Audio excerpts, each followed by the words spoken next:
Dans la Genèse, il est, dans le premier livre de la Bible, il est le créateur de toutes choses.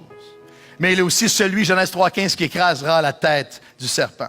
Dans Exode, il est le feu qui les conduit pendant la nuit et la nuée pendant le jour, qui nous conduit encore aujourd'hui. Dans le Lévitique et le Nombre, il est le souverain sacrificateur qui intercède pour son peuple dans les lieux saints, comme Jésus intercède pour nous. Dans le Deutéronome, Jésus est à la fois celui qui porte nos bras et l'image de celui dont les bras ne se fatiguent jamais.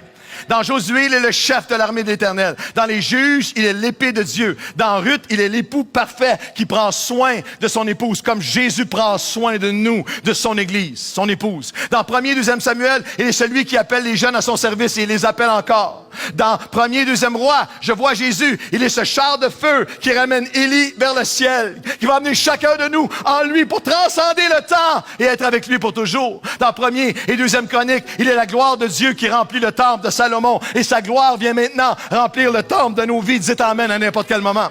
Je le vois dans Esdras et Néhémie, la voix qui appelle une nation brisée à reconstruire des murs qui avaient été détruits et qui nous appelle en Christ à rebâtir des vies. Je le vois dans Esther, il est la figure royale qui intercède pour les personnes qu'il aime passionnément. Dans Job, il est la patience divine qui pousse cet homme avec confiance à crier « Même jusqu'à ma mort, je continuerai à me confier en lui. » Dans les psaumes, il est le bon berger qui nous conduit près des eaux paisibles et restaure notre âme. Dans les proverbes Ecclésiastes, il est le commencement de toute sagesse qu'il veut encore donner aujourd'hui. Dans le Cantique des Cantiques, il est l'image. Et il est l'image et il est l'incarnation de l'amour entre un homme et une femme et de Dieu envers nous.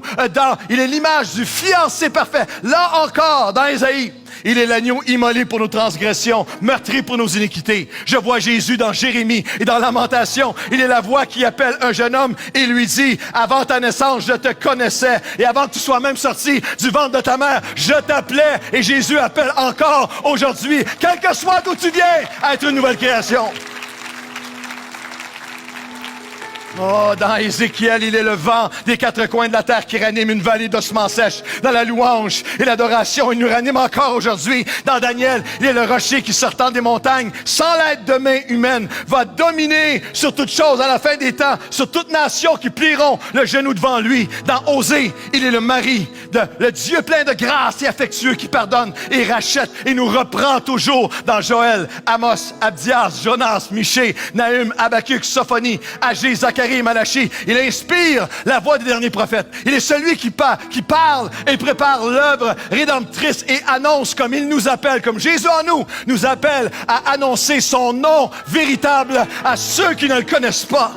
Dans Matthieu, le nouveau-né emmailloté est couché dans une mangeoire, mais aussi le lion de la tribu de Juda. Dans Marc, il est celui qui guérit les aveugles, les sourds, les lépreux, et il guérit encore aujourd'hui. Dans Luc, il est le grand médecin, il est le Christ de la croix, il est le Seigneur ressuscité. Dans Jean, Jésus est Dieu fait chair parmi nous. Dans les Actes, il est celui qui déverse son esprit et la puissance sur les nouveaux croyants, et il déverse encore sa puissance sur nous aujourd'hui. Dans Romains, il est l'ultime accomplissement de la loi, le seul capable de nous libérer de toute condamnation. Et en Jésus, pour toi ce matin, il n'y a aucune condamnation pour ceux qui sont en Jésus-Christ. Dans les lettres à Corinthe, aux Galates, à Éphèse, à Philippe, aux Colossiens, à Thessalonique, il est la plénitude de la vie abondante qu'il offre à chacun de ses enfants.